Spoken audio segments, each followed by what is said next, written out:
Bismillahirrahmanirrahim. Alhamdulillahirrabbilalamin. Allahumma salli wa sallim ala Sayyidina Muhammad wa ala alihi wa sahbihi wa sallim. Assalamualaikum warahmatullahi wabarakatuh. Jumpa dengan saya lagi, Neng Eva. Gimana kabarnya sahabat hikmah semuanya hari ini? Yang soleh dan solehah, yang baik hatinya, yang cantik dan yang ganteng lahir batinnya, yang tidak sombong, rajin menabung, serta rajin sedekah. Semoga hari ini sehat-sehat walafiat dan dalam lindungan Allah Subhanahu wa Ta'ala. Dan semoga kita semuanya mendapatkan kucuran rahmat, keberkahan, dan keridhoannya, serta mendapat syafaat baginda Rasulullah Shallallahu Alaihi Wasallam, baik ketika di dunia maupun di akhirat kelak. Amin, amin, amin, ya robbal alamin. Baik sahabat hikmah semuanya, sebelumnya saya akan mengingatkan bahwa video konten YouTube ini dibuat untuk umum dan bagi siapa saja yang mau mengambil pelajaran, manfaat, serta hikmah di dalamnya, serta untuk pertumbuhan dan perkembangan jiwa kita setiap harinya. So, semangat terus belajar berbenah jiwa. Dan juga video konten YouTube ini dibuat tidak untuk menyinggung siapapun serta tidak untuk menyinggung hati siapapun. Justru sebaliknya, di sini kita belajar berbenah jiwa, belajar menata jiwa, belajar membeningkan hati dalam rangka ketauhidan menuju Allah Subhanahu wa Ta'ala. Serta video konten YouTube ini dikhususkan untuk para salikin dan para murodin, yaitu orang-orang yang menapaki jalan ruhani menuju Allah Subhanahu wa Ta'ala atau para pejalan sufi. Artinya para salikin dan murodin di sini umum salikin manapun yang terikat di majelis torikoh-torikoh yang umum gitu ya, torikoh manapun bisa belajar di sini. Dan saya sarankan bagi subscriber baru yang belum menjadi seorang salikin, saya sarankan untuk mencari seorang guru yang mursyid di sekitaran tempat tinggal kita, agar mudah berkonsultasi, mudah ikut gabung di majelis torikoh secara istiqomah, dan juga bisa ibaratnya tuh ya bisa sering bertemu dengan seorang guru yang mursyid. Jadi mudah mendapatkan bimbingannya, karena energi belajar di online dengan energi kita belajar secara face to face itu tentu kadar energinya itu lebih tajam atau lebih bagus kita belajar secara face to face daripada di online. Kalau online itu ibaratnya masih ada hijab gitu, yang aturan misalkan 50% energi itu masuk ke ke hati seorang salikin ya, maksudnya energi hakikat ma'rifatnya gitu, atau energi bimbingan seorang mursyid kepada seorang salikin itu. Tapi kalau misalkan lewat online mungkin hanya 20 atau 30% gitu, tergantung. Tapi kecuali misalkan seorang yang murodin tentu bisa jadi 50, bisa jadi 60 walaupun di online, karena memang mereka adalah orang-orang yang dikehendaki Allah atau orang-orang yang ditarik Allah untuk dekat, untuk lebih cepat mengenal Allah. Tinggal di mana di mana posisi kita, entah kita seorang tipe salikin atau tipe murodin, ya tergantung hati kita mudah atau tidak memahaminya, atau misalkan lebih cepat atau tidak dalam perjalanan ruhaninya. Jadi ruhaninya aktif tidaknya itu bisa dirasakan masing-masing, tapi bukan untuk dipamerkan ke yang non salikin ya. Tetap ibaratnya cukup hati kita aja yang tahu gitu, tidak perlu dicerita-ceritakan. Boleh cerita kepada guru yang mursyid, dan saya di sini menyediakan untuk sharing, untuk konsultasi, silakan hubungi saya atau DM saya di Instagram hikmah.neng.eva gitu ya. Jadi untuk sharing atau konsultasi atau misalkan, ingin dapat wiridan apa gitu, misalkan mau tergabung di Majelis Thoriqoh Akmaliyah gitu, terus, syaratnya apa aja, itu bisa di DM di Instagram gitu. Dan bagi yang, jauh, kemarin kan ada yang sharing ya, ada yang konsultasi ingin bergabung, tapi karena wilayahnya jauh di Kalimantan dan mungkin karena aktivitasnya padat sehingga tidak bisa bergabung acara baiatan 6 bulan sekali. Ada wiridan pengganti setiap hari, tapi untuk jenis wiridannya apa saja silahkan DM ya. Jadi walaupun misalkan karena jauh, misalkan tidak bisa baiatan secara rutin 6 bulan sekali, jadi gantinya itu wiridan. Jadi wiridan sekian ribu, tapi kita perjanjian dengan Allah itu, sama Allah itu kita berjanji akan mewiridkan aurat tersebut itu setiap hari. Kalau misalkan satu hari kelewat, itu dikodok gitu, diganti di hari berikutnya, berarti double gitu. Kalau bagi yang tidak bisa baiatan, kalaupun bisa baiatan tetap ini karena kita namanya thoriqoh gitu ya, majelis thoriqoh, tetap ada aurat yang memang ibaratnya bukan wajib sih, tetapi kita mewajibkan diri dan kita berjanji kepada Allah untuk mewiridkannya setiap hari gitu. Karena kita itu bukan pelajaran syariat lagi gitu, tapi lebih kepada perjalanan ruhani menuju Allah. Makanya tidak boleh main-main gitu, jadi harus serius gitu. Sekali nyemplung ya harus seperti batu gitu. Jadi sekalinya nyemplung, tenggelam ke dalam ketauhidan, ya nyemplung selamanya seumur hidup gitu ya. Nah, baik, kemarin kita telah membahas ya, kalau yang kemarin itu repost ya, jadi sudah pernah di-upload, terus di-upload lagi. Terus kalau yang kemarinnya itu yang kajian ke-34 ya, 34 dan 35. Nah, kita sekarang lanjutkan kajian Al-Hikam ke-36. Bismillahirrahmanirrahim.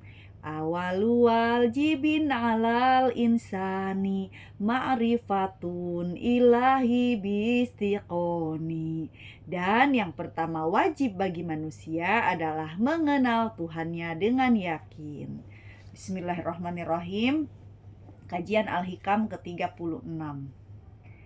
Berteman dengan orang bodoh yang tidak puas dengan keadaan dirinya lebih baik bagimu daripada berteman dengan orang berilmu yang puas dengan keadaan dirinya. Di mana letak berilmunya orang yang berilmu yang puas dengan dirinya itu? Di mana pula letak bodohnya orang bodoh yang tidak puas terhadap dirinya itu? Ibnu Athaillah Al-Iskandari. Lalu Syekh Abdullah Asyarqawi, yaitu seorang Grand Syekh di University Al-Azhar Kairo, menambahkan penjelasan. Orang bodoh ialah yang tidak memiliki ilmu lahir, tidak puas dengan keadaan diri sendiri, misalnya dengan menganggap dirinya hina atau menyadari kekurangannya.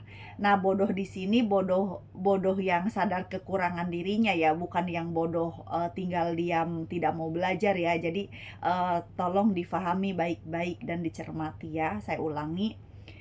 Orang bodoh ialah orang yang tidak memiliki ilmu lahir, tidak puas dengan keadaan diri sendiri, misalnya dengan menganggap dirinya hina atau menyadari kekurangannya.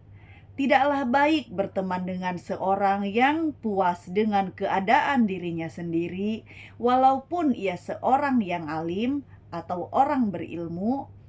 Bagaimanapun, pertemanan dapat mendatangkan pengaruh yang besar padamu.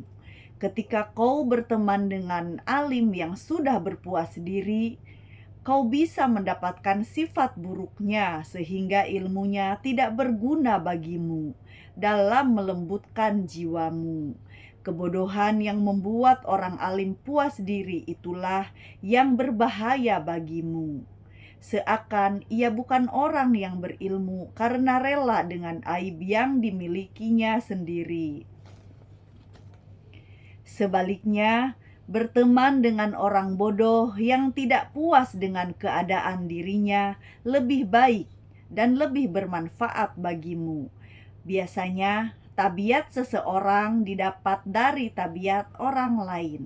Nafsu selalu terdorong untuk mengikuti orang yang dianggap baik kondisinya. Oleh karena itu, kebodohan orang bodoh tidak akan berbahaya bagimu. Namun ilmunya yang membuatnya tidak puas terhadap keadaan dirinya justru amat berguna bagimu. Seakan ia bukan orang bodoh karena mengetahui kekurangan dirinya sampai tidak merasa puas terhadap dirinya. Dengan demikian, orang bodoh yang tahu kekurangan dirinya bisa disebut orang yang memiliki ilmu. Oleh karena itu, bergaul dengan orang bodoh seperti ini akan bermanfaat dan lebih baik bagimu. Nah, mengapa diterangkan seperti ini dan ada kata hikmah seperti ini? Jadi, kalau orang yang tidak cepat puas dengan dirinya sendiri dan menyadari kekurangannya, menyadari bahwa ia adalah orang yang lemah, hina, tempatnya salah, luput, hilap, dan dosa. Intinya kita menyadari segala kekurangan kita. Nah, tentu kan kadang-kadang terlihat bodoh memang, tapi bodoh di sini itu karena dia tidak merasa cepat berpuas diri. Artinya, ketika kita tidak merasa cepat berpuas diri, tentu kita akan selalu mengadakan perbaikan-perbaikan diri setiap harinya kan. Nah, beda dengan orang yang berilmu yang merasa berpuas diri. Ujung-ujungnya apa? Menjadi sombong gitu. Nah, makanya kenapa kita di sini dianjurkan agar tidak berpuas diri dan dilarang untuk cepat berpuas diri untuk menghindari kesombongan gitu. Lalu kalau orang sombong kan sama dengan apa coba? Orang berilmu, iblis pun berilmu. Tapi kalau misalkan sombong, apakah itu bermanfaat untuk diri kita? Mungkin bisa saja memberi manfaat kepada orang lain, tapi kan sikap sombongnya itu tidak akan bermanfaat bagi orang lain gitu. Tapi kalau kita selalu merasa sadar, merasa aware tentang kekurangan dan kesalahan kita, tentu orang pun akan mencontoh, oh padahal orang itu baik loh gitu, tapi kenapa dia selalu merasa ibaratnya itu rendah hati lah ya gitu, bisa dibilang rendah hati atau tawadu gitu, karena merasa dirinya itu selalu kurang dan kurang sehingga ia mengadakan perbaikan dan perbaikan setiap harinya gitu. Bukan orang bodoh yang cicing wae diem aja nggak mau belajar ya. Jadi di sini orang bodohnya itu lebih kepada seperti tawadu lah gitu. Cuma nanti untuk tawadu ada di di kajian berikutnya ya.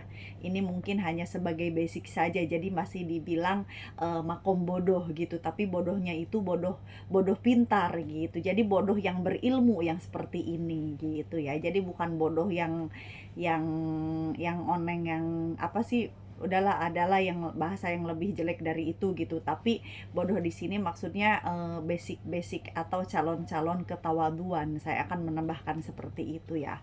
Karena di sini bodoh di sini bisa dikatakan orang berilmu, karena ilmunya apa? Dia sudah menanamkan jiwa tawadu sejak dini gitu, walaupun dia masih ibaratnya masih belum berilmu, tapi karena kebodohan inilah yang membuatnya berilmu. Ilmunya ya ilmu tawadu itu, benih-benih tawadu gitu ya.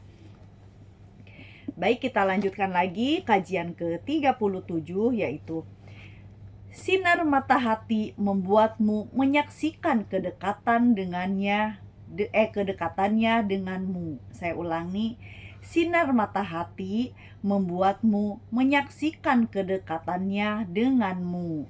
Penglihatan mata hati membuatmu menyaksikan ketiadaanmu karena keberadaannya. Hakikat mata hati membuatmu menyaksikan keberadaannya, bukan ketiadaanmu, bukan pula keberadaanmu. Ibnu Athaillah Al-Iskandari. Saya ulangi lagi ya biar lebih paham. Ini sebenarnya ini sih tentang hakikat ya. Jadi tentang pandangan batin yang mencapai maqam musyahadah ya. Saya ulangi. Sinar mata hati membuatmu menyaksikan kedekatannya denganmu. Penglihatan mata hati membuatmu menyaksikan ketiadaanmu karena keberadaannya. Hakikat mata hati membuatmu menyaksikan keberadaannya, bukan ketiadaanmu, bukan pula keberadaanmu. Nah, ini tentang makom musyahadah. Lalu Syekh Abdullah Asyarqawi Al-Khalwati, ya Grand Syekh dari Al-Azhar Kairo, menambahkan penjelasan bahwa sinar mata hati sering disebut dengan cahaya akal dan ilmu yakin. Penglihatan mata hati sering disebut dengan cahaya ilmu dan ainul yakin. Hakikat mata hati sering disebut dengan cahaya kebenaran dan hakul yakin. Nah, di torikoh-torikoh tertentu ada bahasa-bahasa seperti ini ya. Jadi kadang-kadang ada perbedaan bahasa, namun tujuannya sama ya, untuk ma'rifatullah juga gitu ya. Cuman kadang-kadang di dalam bentuk istilah-istilah yang berbeda tapi sama, maksudnya sama. Cahaya-cahaya ilahi tersebut akan menyinari hati seorang salik. Setiap cahaya tersebut memiliki buah dan manfaatnya sendiri-sendiri. Seorang berkata, seorang hamba tidak akan sampai pada hakikat tawadu kecuali saat terpancarnya cahaya musyahadah dari hatinya. Saat itu nafsunya akan larut dan tunduk pada sang khaliq dan bersikap rendah hati di hadapan makhluk. Melalui hikmah ini, Ibnu Athaillah menjelaskan bahwa orang yang terbuka dengan cahaya pertama akan merasa kedekatan dengan Allah. Ia akan selalu sadar pengawasan Allah dan malu kepadanya. Ia merasa bahwa pandangan Allah tidak pernah luput darinya, baik itu di saat ia melaksanakan perintahnya maupun di saat menjauhi larangannya. Orang yang terbuka dengan cahaya kedua akan merasa ketiadaan segala yang wujud karena wujud Tuhan yang Maha Hak. Ia akan melihat bahwa alam semesta ini tidak ada dan tidak memedulikannya lagi, karena wujud alam semesta ini hanyalah akibat dari wujud yang maha mawujud, atau bisa dikatakan makom fana ya. Wujud hakiki hanyalah milik Allah Subhanahu wa ta'ala. Dalam pandangannya tak ada lagi yang dijadikan sandaran atau tempat berkeluh kesah kecuali Allah. Ia hanya akan bertawakal kepadanya, ridho dan memasrahkan diri kepadanya.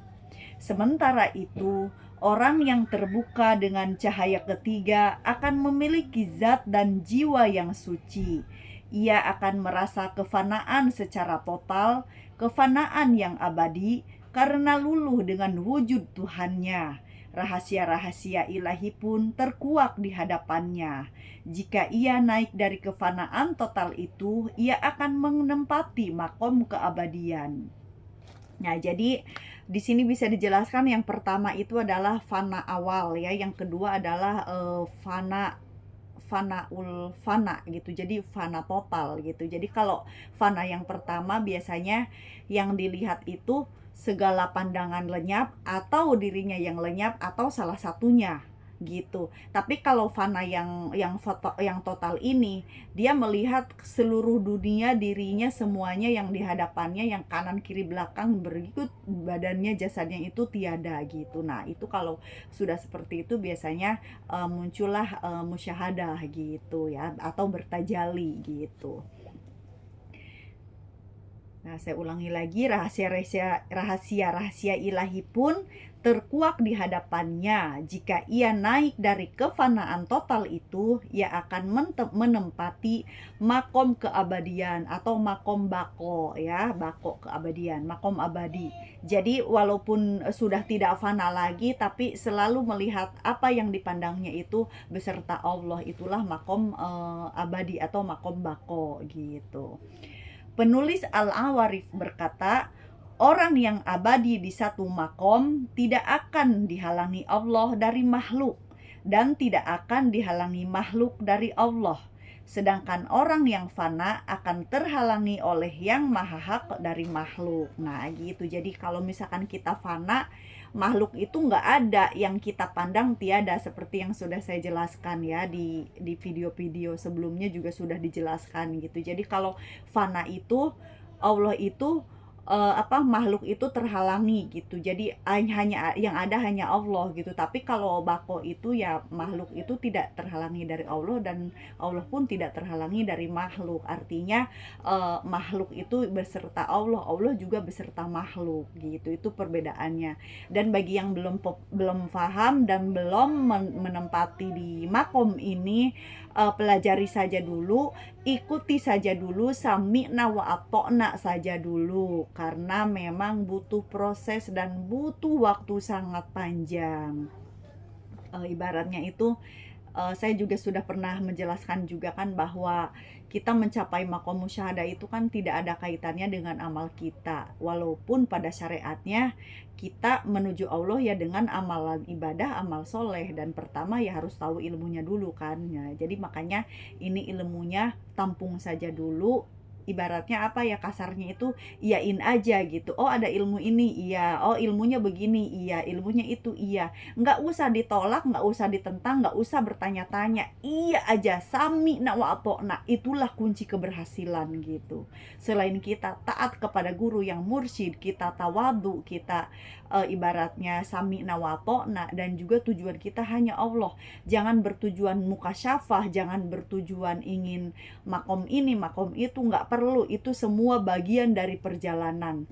Dan kalaupun kita bisa menempati dari makom demi makom, itu jangan terlena, tetaplah berjalan lurus menuju Allah, karena tujuan kita adalah Allah ya. Jadi kuncinya seperti yang disebutkan, kalau mau cepat sampai gitu. Tapi memang pada kenyataannya ya semuanya itu anugerah Allah gitu. Jadi ibaratnya walaupun misalkan oh ini si A nih sampai nih sebelum 3 tahun, si B nih udah sampai sebelum 1 tahun misalkan, atau 6 bulan gitu ya, atau 2 bulan, ya itu ya karena Allah yang menganugerahkan. Ada juga memang yang seumur hidupnya, atau mungkin di usia 70, 80 baru mencapai maqam musyahadah, atau sama sekali tidak sampai. Tapi kan karena kita istiqomah gitu, istiqomah belajar ilmu tasawuf, belajar hakikat makrifat, istiqomah itulah yang menjadi keistimewaan kita gitu. Jadi yang penting tujuan kita adalah Allah, insya Allah akan sampai gitu ya. Jadi berdoa saja, tawakal aja, apapun disertai dengan ketawakalan itu akan mudah. Yang penting tujuannya Allah, sudah itu saja. Karena walaupun misalkan ada yang belum mencapai maqam musyahadah, sampai misalkan ada yang 10 tahun, 8 tahun, sampai puluhan tahun masih belum mencapai maqam musyahadah, tapi karena beliau ini istiqomah, ya keistiqomahan itulah memang yang ibaratnya yang bisa kita pandang orang berilmu gitu. Jadi ya keilmuannya itu derajatnya derajat istiqomah. Derajat istiqomah itu lebih tinggi daripada derajat orang yang memiliki karomah-karomah tertentu gitu ya. Jadi jangan bangga memiliki karomah-karomah tertentu tanpa disertai dengan tolabul ilmi yang istiqomah gitu ya. Wallahu alam bisawab. La haula wala quwata illa billahil aliyil adzim. Rabbana la tuzigh qulubana ba'da idh hadaitana wa hab lana min ladunka rahmah innaka antal wahhab. Walhamdulillahirabbil alamin. Semoga bisa difahami ya.